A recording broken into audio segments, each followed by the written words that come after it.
Дәшмәгез, дәшмәгез, дәшмәгез. Тимәгез, яраңма. Артык зур һәм тирән ул яра. Йөрәгем урталай ярыла. Һәм аңлавыгызча, безнең бүген студиябызның кунагы Татар җыры премиясе лауреаты, ТМТV телеканалы премиясе лауреаты һәм меңләгән татар тамашачысының яраткан җырчысы Илсия Бәдретдинова. Исәнмесез, Илсия? Ничек хәлләрегез? Әйбәт. Рәхмәт безнең чакыруыбызны кабул итеп килүегез өчен. Һәм без беләбез, сезнең әле яңа гына туган көнегез узып китте.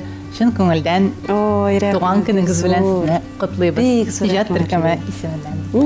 Рәхмәт, бик зур. Менә Искиткеч. туган көн дигәннән Илсия хатын-кызның яшен сорамыйлар дип әйтә. Җырлыйлар бит инде бездә татар халкында. Сезгә бүген 36 яшь. 36 яшь. Һәм сез моны яшермисез. Юк, һич кенә дә мин моның белән горурланам. Сез канәгатьме менә 36 яшьлек Илсиянең бүгенге тормышы белән? Канәгать. Мин хәзер генә тормышның тәмен табып яши башладым дип әйтсәм дә, бәлки ялгыш булмас. Мин күп әйбергә башка күзлектән карыйм. Миңа рәхәт. Симбиоз шундый. Үзем белән үзем бик әйбәт. Сезнең Инстаграмга караганда име Зәйнәп әби турында бик җылы хисләр һәм бик Амар Хаярның хикмәтләре кебек бик матур сүзләр, бик тормышчан сүзләр язасың. Сөйләп бетергесез. Зәйнәп әби бүгенге Илсиягә нинди киңәш бирер иде икән һәм бүгенге Илсия турында Зәйнәп әби нинди фикер әйтер икән? Мин сынган вакытларда, күзгә яшь тыгылган вакытта, кемдер тарафыннан, мәсәлән, тигәзрәк рәнҗетелгән вакытта, Ингел әбине күз алдыма китерәм. Әби берне генә карый иде, киләе, баштан күзгә карап тора, язак итеп, нәрсә, авырмы? Әйе, әби, авыр дип. Әйбәт. Талган менгәндә генә авыр була, бетеп төшкәндә рәхәтләнеп тәгәрәп төшерсең, әмма авыр булсын. Авыр, димәк, әле өскә менәсең. Димәк, әле яшисең дия иде, бетте. Öyle итәйде, әнә куак артыннан дошманнарың җыелышып синең беткәнеңне көтеп торалар. Канны сыйгайтасың, чукынчык җылама дия иде әби. Безнең өйдә еларга ярамады бер вакытта. Син үзең менә еш елыйсыңмы? Сине нәрсә елата ала? Мин елыйм, белмим. Мин жәлләп тә елыйм, мин матурлыктан да елыйм. Кырдан караганда алай түгел кебек диләр инде, бик усал диләр, бик кырыс диләр. Юк. Димәк, Илсия Бәдретдинованы елату җиңел. Авыр түгел? Юк, авыр түгел. Нык. Мин кешегә күрсәтмичә елыйм. Мин ваннага киреп утырам. Сөлгене теш арасына кыстырып, улым ишетмәсен дип. Бушанам. Мин плитканы тырнап еларга мөмкин сәгатьләр буена. Мин кайда булса чыгарга тиеш бит инде. Менә улыгыз дип әйттегез, бала бит инде барыбер идеягә, атмосфераны тоя, әллә син шуның кадәр нык яшерә аласыңмы? Яшерәм, Лилия. Яшерәм. Димәк, яшереп була. Яшерәм, мин уйныйм, шаярам, нәрсә генә булса да. Кайбер вакытта малай миңа карап утыра да. Әни, мин аңламыйм, син хәзер елмаясың, сиңа бик авыр булгангамы, или бик рәхәт булгангамы? Шундай сорау биреп куя. Син нишәп миңа гел елмаясың ул? Ул әйтәм, тәртип бит, бөтен нәрсә тәртип. Но алай булмый бит инде дип. Менә бер нәрсә булмагандыр бит, әйтәм, юк. Мин шундый дип менә шикләнәм, син бер нәрсә яшерергә тырышмыйсың ул? Әйтәм, юк. Тырышам инде, Лилия, ничек? Тормыш булгач, Төрлесе бар. Төрлесе була ие. Менә иҗат юлыгызны, карьерагызны башлаганда име Илсия Бәдретдинова дигәч, ниндидер бер бунт, нәрсәгә дә булса ризасызлык, хәтта күпмедер дәрәҗәдә әлеге дә баягы шул ырлау әйткәнегез һәм агрессия, нинди нәрсәдер кемгәдер күрсәтергә, аңлатырга теләүче образ килеп баскан иде, име? Һәм бу образны бөтен тамашачы да яратып, ах итеп кабул итте дип әйтеп булмый, име? Аеруча да менә теге өлкән буын, бәлки теге инде калыплашкан, эстрадага калыплашкан җырларга күнеккән тамашачы гына түгел, әле бәлки шул ук артистлар да, коллегалар да моны аңлап җиткермәде. Мин хәтта укыдым, сезнең турын белән әңгәмәгә әзерләнгәндә, позор татарской эстрады дип тә хәтта язылар. Язган Хәзер исемнәр белән материалларны. Ул артистлар белән без бик яхшы аралашабыз хәзер. Ләкин интервьюларында алар хәзер дә мин аларга төрттерәм шулай дип әйткәннәр. Алар әйткәннәре бар, күп кенә җырчыларның мин Илсия Бәдретдинова белән бер сәхнәдә йөрүемә гарьләнәм дип. Әйе. Бу минем өчен оят дип. Шундый сүзләрдә булганы булды, әйе. Бу әйбәт бит инде, Лилия. Димәк, кемдер миңа битараф түгел. Битараф түгел, әйе. Менә шундый гайбәтләргә аңладык инде сезнең карашыгызның нинди булганын. Шулай да күңелгә тигән вакытлары булдымы? Әллә инде гомумән сезгә менә кеше сүзе шуның гына хәтлекме? Бар, әлбәттә. Нык рәнҗеткән вакытлар бар. Лилия, мин булай дип карыйм. Әгәр дә мин бу тормышта үзем генә булсам, беркем өчен дә җаваплыгым булмаса, мин бөтенләй җиңел карар идем. Бөтен гайбәтләргә дә. Минем улым бар. Ул ир-ат бала. Анарга 14 яшь тула.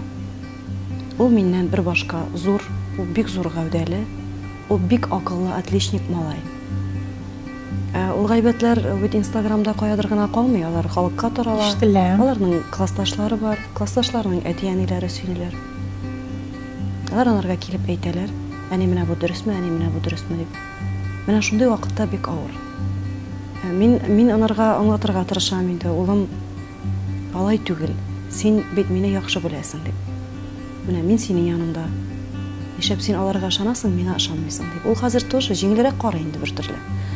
Менә сезнең иҗатыгызның башы турында кабат сөйләшә башлыйбыз икән, бомба булган җыр ул да булса президентка хат булгандыр, чөнки беләм радиостанциялар ротациягә алмаган. Юк инде, нинди ротация? Гомумән якын китерү турында сүз юк, һәм гомумән кайбер районнарга хәтта гастроль туры белән кертмәгәннәр. Юк, әйе. Андый хәлләр булды. Булган хәлләр. Һәм гомумән менә шундый авырлыклар аша мөмкин бит инде гади генә җырларга да нәрсәгә кирәк иде Илсия Бәдретдиновага президентка хат дип җырларга, мәхәббәт турында, сандугачлар турында җырламыйча. Лилия, алай теге башыннан ук башлаганбыз икән инде. Монда минем турыда гына сөйләшү бәлки дөрес булмас. Бу Илфак белән икебезнең эшләгән эш. Шигапов Илфак Илдусович ул минем ирем иде бит инде. Ул минем продюсерым, ул минем баламның атасы. Без бергә эшли башладык. Ул беренче җырын миңа дип язды. Шул юнәлешне сайларга дип. Шул юнәлешне сайладык, чөнки мин әйдә монда ачыктан ачык сөйләшергә кирәк дигән ниндидер. Мин гомумән бүгенге көнгә хәтлек үземне җырчы дигәчтән әллә нәрсә эшләп китәм. Җырчы ул матур җырлый торган кеше. Сез үзегезне матур җырлый дип санамыйсызмы? Юк, мин алай дип санамыйм. Ничек дип саныйсыз, нәрсәгә сәхнәгә чыгасыз? Сәхнәгә чыгам, минем халыкка әйтер сүзем бар, алар мине шулай кабул иттеләр.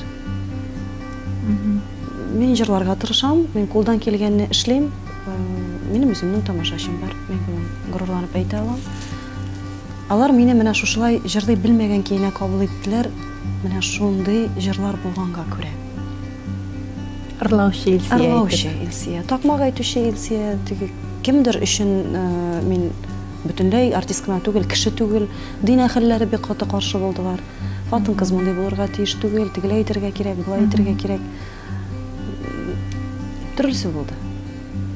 Но мин бит инде хәзер олыгаям әкрен генә. Инде бит 14 ел йөрим сәхнәдә, инде җырларга да өйрәнеп беттем. Әйе. Җырчы дия. Инде җырчы дип әйтсәк ярый сезгә, сез үпкәләмәячәксез. Юк, үпкәләмим. Мин хәзер төрле җырлар җырлыйм, татар халык җырлары да җырлыйм, моңлы җырлар да бар. Төрлесе бар. Тегенди ырылдый торганнары да бар, такмаклары да бар. Төрлесе бар инде хәзер.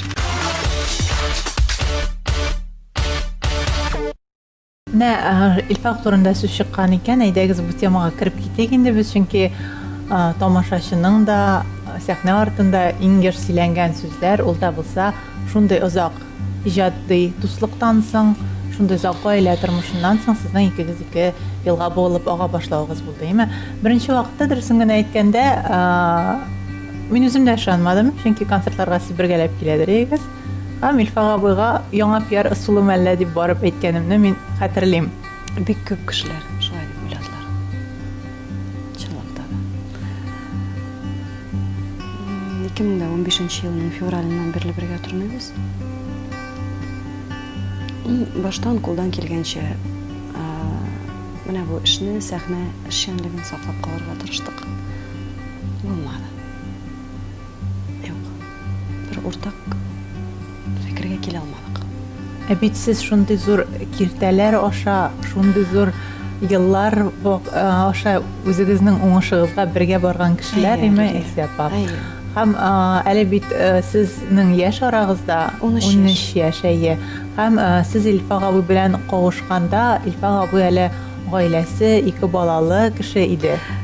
Без кавышканда Илфак абыйның гаиләсе һәм гаиләсе белән яшәмәйде. Гомумән менә Без аның сезнең белән ярты ел баштан Илфак абый дип дәшеп йөрдем мин анырга. Аннан дус, Илфак дустым бит син минем дип. Аннан соң без бергә гаилә булып яши башладык.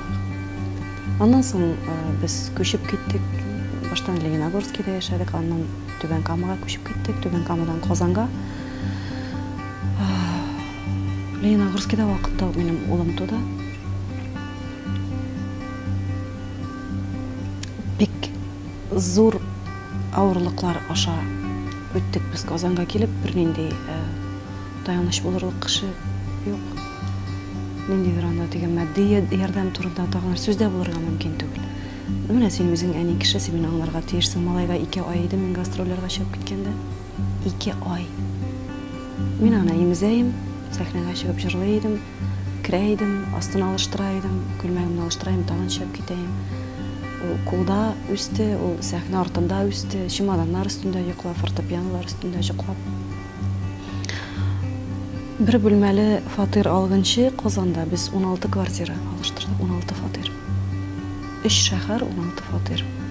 Бу дөнья йөзендә миннән дә күп таракан үтергән хатын-кыз юктыр инде. Бер бүлмәле иске 32 квадрат метрлы хрущевка алган көнне мине дә бәхетле хатын-кыз булмагандыр. Минем гел әйткән сүзем бар иде, Илфак. Берәр кайчан мин беркемдә йокламаган, беркемдә мәхәббәт белән шөгыльләнмәгән, беркемдә ятып үлмәгән үземнең диванымда йоклаячакмын, әймәдем. Һәм менә шушы мизгелләрдә менә шуның кадәр авырлык бергә үтелгән име? Уртак бала бар. Гомумән шатнау нәрсәдән килеп чыга мөнәсәбәтләрдә, чөнки менә хатын-кыз өчен ниндидер момент булырга тиеш бит инде ул. Битте, бүтән тартып булмый, түзеп булмый дигән. Бер генә көндә килеп чыккан әйбер түгел инде. Ул тартылып, сузылып барган нәрсә. Мин тиге тик торганнан гына андый җитди карарга килә торган хатын түгел, мин уйлыйм, төптән уйлыйм. Яна бик күптән уйлап йөрдем дә, аннан Оренбургта концерт белән идем мин. Кайттым да малайны алдым, малайның китапларын 2 пакетка салдым да чыгып киттем. Дөрес түгел анда теге күп кешеләр сөйләделәр, менә Илфак Илсияны кыйнаган икән, куып чыгарган икән, юк, дөрес түгел. Илфак миңа бер тапкырда бармагы белән дә чирткәне булмады. Илфак мине куып чыгармады. Мин үзем чыгып киттем. Баламны алдым да чыгып киттем. Курыкмадыңызмы?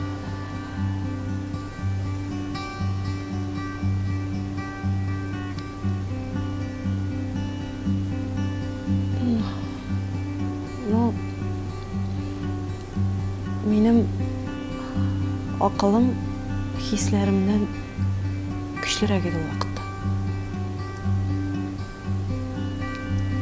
Андый сораулар инде мизгелдә тумады. Юк, бик авыр сорау минем өчен. Әлбәттә, минем хәзергә хәтлек теге бу турыда сөйләргә миңа авыр, чынлап та мин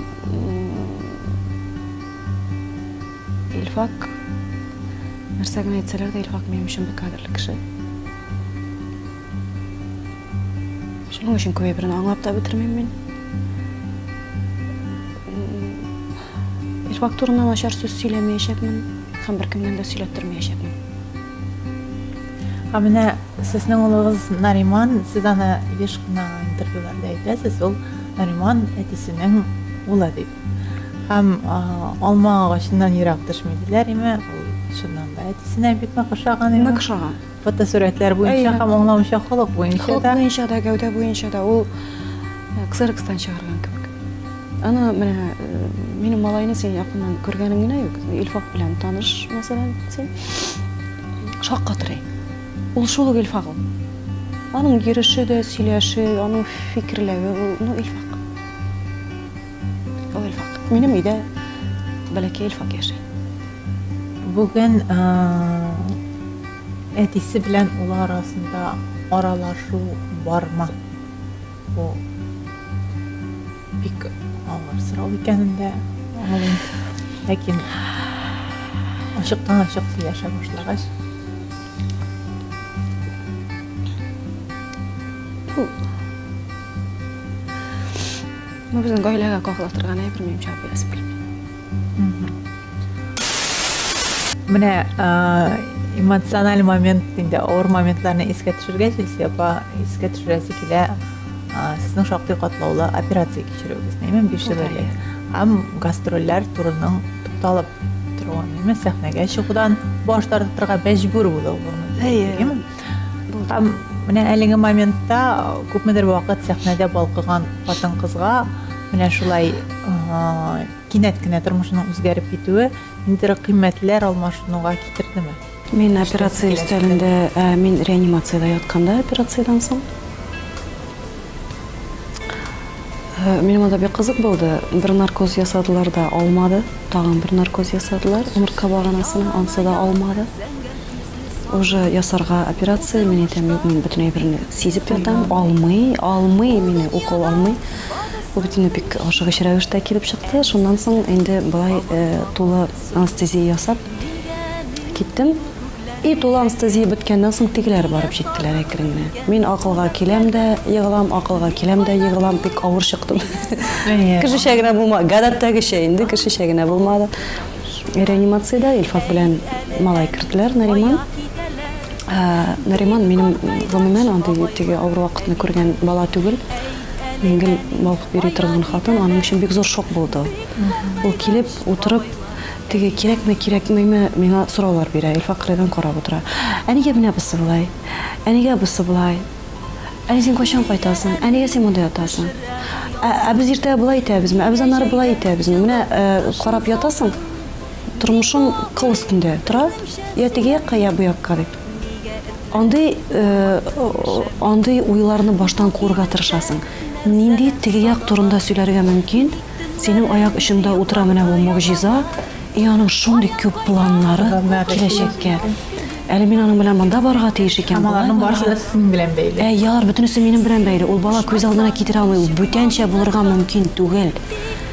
Мин елыйм, Илфак елый, шундыйрак булган хәлләрендә, шуннан соң тулган җыру. Әйтәм иде. Шулай булган әйе. Һәм менә шактый гына җырлар бит инде язылды, инде әйтәсез, мин җырларга өйрәндем, хәзер мин лирик җырларда җырлыйм дип әйтәсез, әйме? Менә күптән түгел генә матбугат битләрендә бер язмага күз төште. Анда сез ачыктан-ачык җавап бирәсез. Бүтән мин Илфак Шигаповның җырларын җырламаячакмын. Әйе. Әйе. Бу карар кемнең башына килде?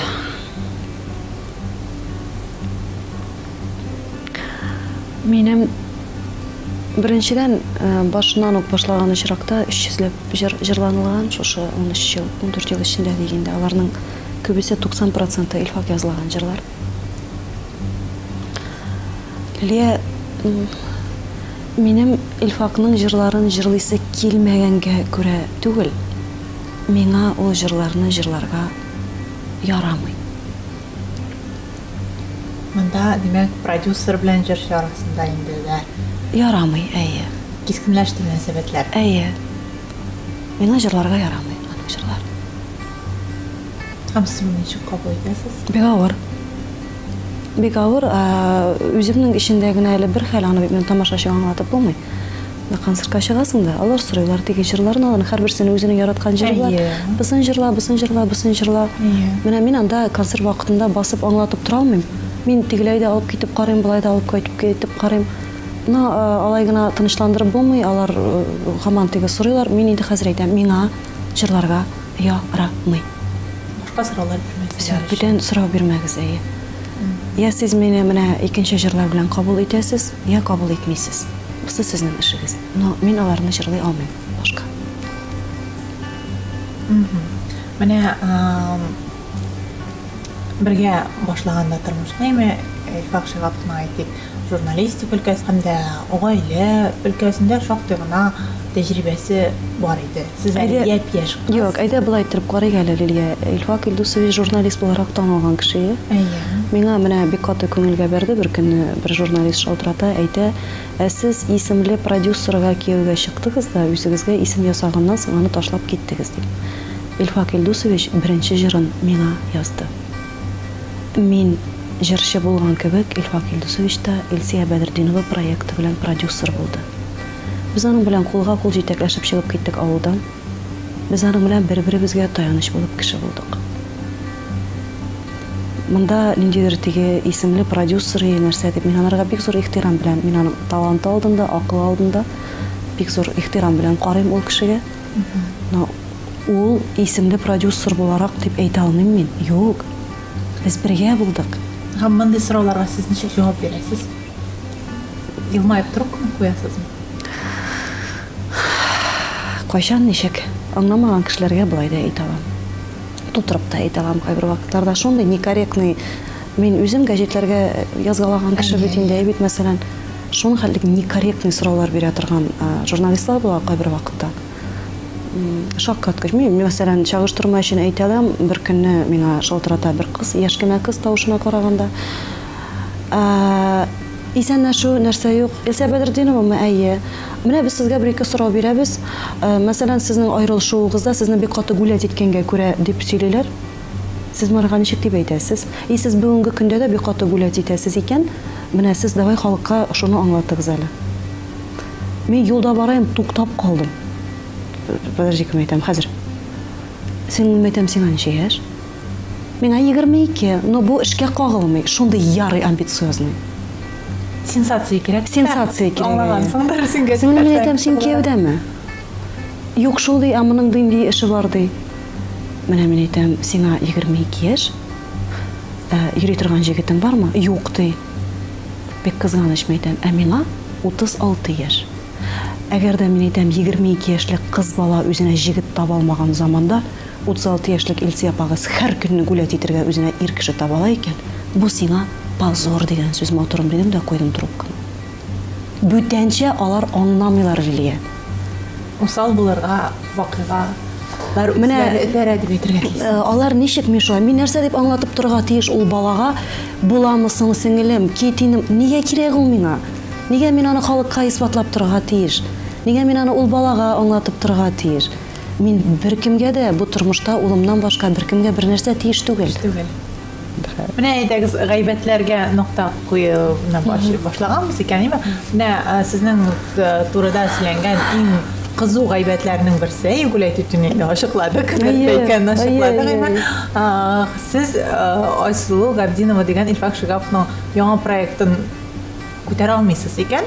Һәм менә әлеге кызның сезнең аерылышуыгызда иң беренче гаебе менә әлеге проект һәм әлеге кыз белән мөнәсәбәтләр икән. Менә бит күпме гайбәт җыйгансың. Сезнең гайбәтләр белән дөнья тулды. Әйдә башыннан ук башлыйк. Мин Айсылу Габдинова белән булыша торган яшьтә түгел инде. Хәзер мин аңа уңышлар телим. Аның белән булышып ята торган дәрәҗәдә дә, андый яшьтә дә түгел мин. Айсылу Габдинованың безнең гаилә таркалуда бер нинди катнашы да юк. Сабый әле ул, күп әйберне үзе дә аңлап бетерми торган. Бары тик уңышлар гына телим. Бәхет телим, уңышлар телим. Һәм менә шулай. Айсылу Габдинова бүген көнне минем җырларымны җырлый. Үзенең җырларын да җырлый. Миңа килеп әйтәр, миңа ул кызык түгел. Миңа килеп әйтәләр, менә бу җырыңны җырлады, менә булай итте дип. Но Илфак Илдусовичның үзенең язган җырлары, аның карары, ул җырларын теләсә кемгә бирергә мөмкин. Җырласын. Инде башка артистларның популяр кайчандыр там теге хит булган нидер ретро җырлар җырлыйм бит. Димәк, сез җырларны тиешле дәрәҗәдә күңелгә үтеп керерлек дәрәҗәдә башкаргансыз була. Юк, миңа шундый сүз әйттеләр. Элсия Бәдретдинова ул җырларны җиткерә алмады бер вакытта да. Ә менә Айсылу Габдинова үзенең искиткеч вокалы һәм профессионализмы белән ул җырларны бөтенләй бүтән ракурста тамашачыга җиткерә ала дип. Продюсерның фикере. Монда мин сүзсез, телсез, моны мин һәм продюсер я булмаса анда Айсылу кемдер хәл итә алмыйбыз, моны халык хәл итәргә тиеш. Мин шулай дип уйлыйм.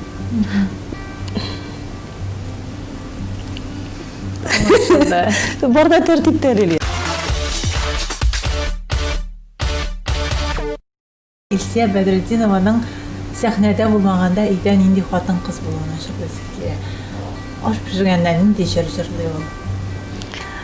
Күңел халәте аның нәрсәгә тартыла бүген, чөнки әйттегез, үзгәрешләр бик күп булды дип.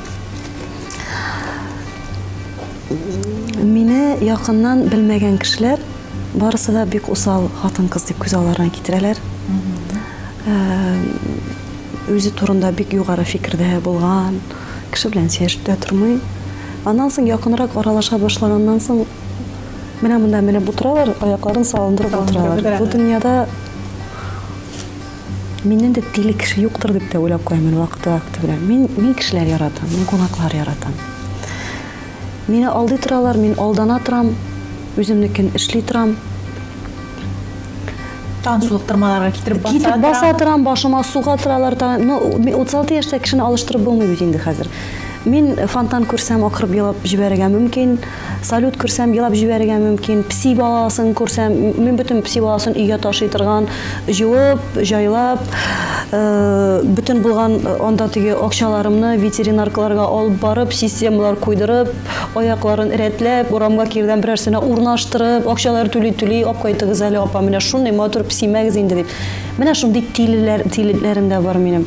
Мин көне буена еларга мөмкин, мин көне буена көлергә мөмкин, мин ялгышырга мөмкин, мин ашарга пешерергә мөмкин, еларга мөмкин, бик ачык иттереп сөйләшергә мөмкин, беркемгә дә дәшмәскә мөмкин. Мин төрле, мин хатын-кыз, мин Илсия Бәдретдинова. Һәм мин үзгәрергә җыенмыйм. Кемгәдер яраклашырга, тырышырга җыенмыйм, һич кенә дә. Яратмасыннар. Bir kimgə də küçüb üzümü takmayım, yaratmasınlar. Instagramga fotoğrafiya koyam, әйтәм бит язалар.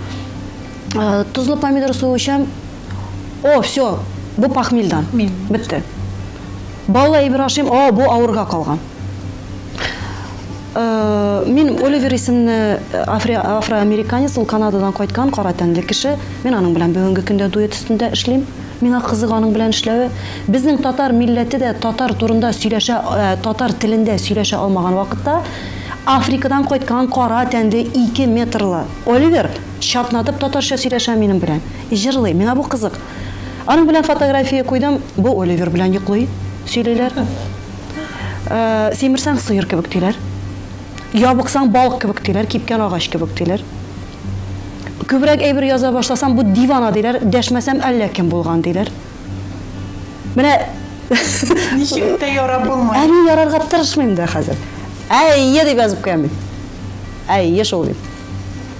Менә ничек бар шулай бар инде менә. Атыгыз мине, әйдә. Менә безнең махсус кунагыбыз Илсия Бәдретдинова булачак. Аңа үзегезне кызыксындырган бүтән сорауларыгызны языгыз. Ул ачыктан-ачык сезнең белән сөйләшәчәк дигәчтен ябырылды сораулар. Килде сораулар. Әйдәгез шул сорауларны карап үтик. Без аларның иң еш кабатланганын һәм безгә иң кызык дип табылганнарын гына алдык. Һәм аңлыйсыздыр, беренче сорау. Нәрсә дип? Аңламыйм, мине бик күп өлкәләрдә сөйлиләр. Аңламыйм. Иң беренчесе аны Илсия авырлыгыгызны ничек югалтдыгыз? Миңа срочно рецепт кирәк дигән. Үз теләгем белән түгел. Бик дәрәҗәле кешеләрнең хатыннары шалтыраткалады миңа, яшермим. Кайсы хирургка бардыгыз? Сез анда ашказаны тектердегезме? Липоксация ясаттыгыз, 1 миллионга битегезгә операция ясаткансыз дип. Мин Ходай каршысында әйтәм. bir җиремнән дә алдырмадым да, bir җиремә дә тутырттырмадым да. Бүтән калкып торган нәрсәләрем үземнеке, калкымаган җирләре булса, гафу итәрсез инде. Җитешмәгән җирләре булса. Диетада утырганым булмады бер вакытта да. Мин спорт белән шөгыльләнәм, кулдан килгәнчә өлгерә генә алмыйм. Ябыгу 3 ай эчендә 18 килограммга ябыктым аерылганнан соң. Мин бит инде менә сезнең шундый матур тапшыруыгызда ябыгасыгыз килсә аерылышыгыз дип әйтә алмыйм. Аллам сакласын. Аллам сакласын. Шулай менә ничек булды, шулай булды, килеп чыкты. Ниндидер бер айрым рецептым булса, миңа кызганыч түгел. Әйтерем, әлбәттә. Ничәнче размер кием киясез? Белмим, нәрсәгә кирәктер бу?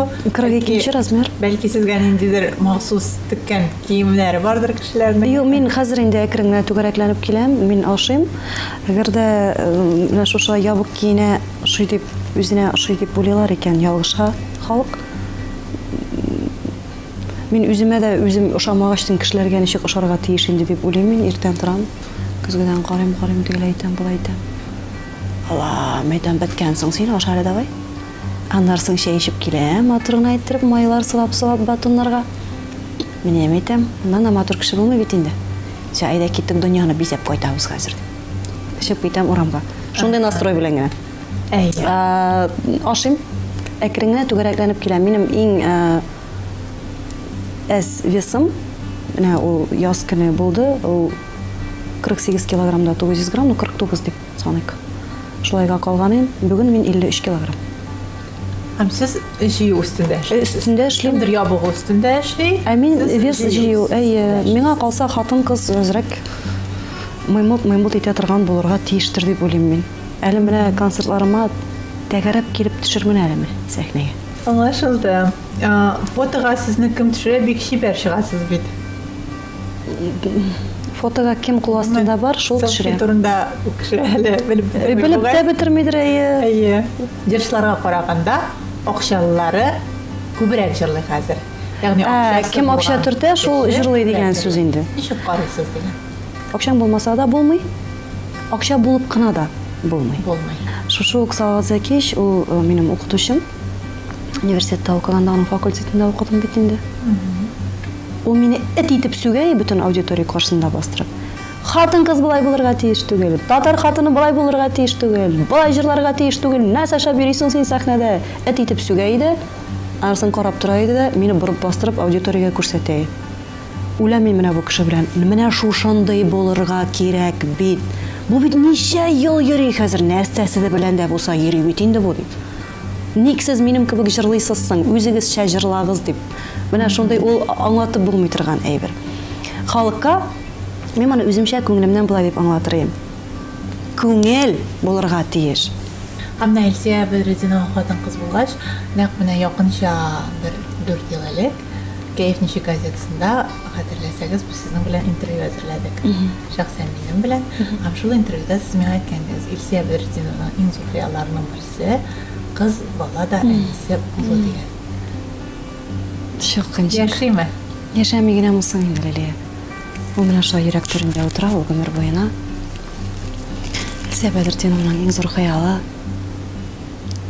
берәр бәләкәй генә агач йорт. Исемнең мунчам. Гаилә, кыз бала. Кыймак пешереп,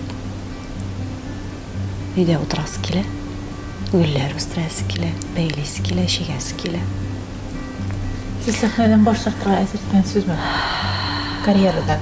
Әлбәттә. Әзерсез? Әлбәттә. Әгәр дә миңа шундый сүз куйсалар, әгәр дә шулай килеп чыга икән, я гаилә, я сәхнә дип. Бер секунд уйлап тормам. Ошы безнең өчен бу бер секунд уйлап тормам. Мин хәзер үземә шундый сораулар бирәм. Менә малай белән бит инде, менә Риман белән гастрольләрдә йөрелгән. Мин малайның үскәнен күрмичә дә калдым. Ул шуның хәтлек үз-үзенә бирелеп үсте ул бала. Аның балачагы булмады дип әйтә алам. Ул балалар бакчасына йөри алмады.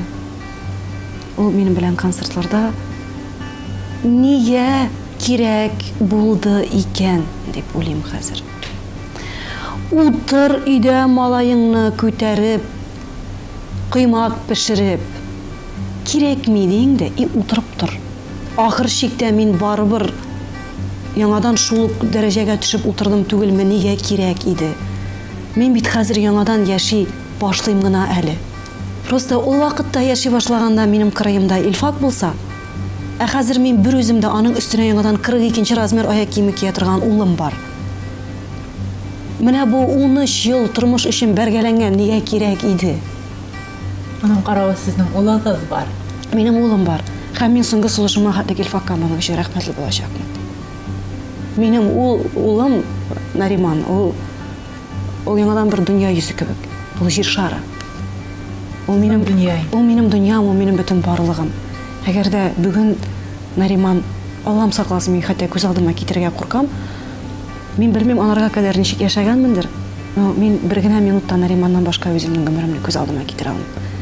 Миңа бу сәхнә, менә бу тормыш, менә бу ялтырау миңа нигә кирәк, улым булмаса. Менә бүген Илсиягә дә, Илсия Бәдретдиновага да катлаулы сораулар бик күп бирелде. Шуңа күрә күңелегезгә тигәннәр, күзләрегездән яшьләр, яшькә чыланырга мәҗбүр иткәннәр өчен алдан ук бөтен иҗат төркеме белән сезнең алда гафу үтенеп куябыз. Сөйләсе әйберләр бик күп күңелдә. Бәлки минем менә бу теге үземне кулда тотырга өйрәнгән. Күтәреп бәрәсе килгән вакытлар була бөтен дөньясы белән. Кенә әйберләр сөйләнмичә дә калгандыр. Но мондай тапшыру бик күптәннән кирәк. Күпмедер дәрәҗәдә сез бүген моны ачтыгыз. Тамашачы ачтык дип саный икән. Мен безнең бүгенге әңгәмәбез, бүгенге күз яшьләре һәм бүгенге эмоциялар юкка булмаган. Шөкер сез әңгәмәгез өчен, чын Илсия Бәдретдинова өчен бик зур рәхмәт сезгә. Үзегезгә рәхмәт.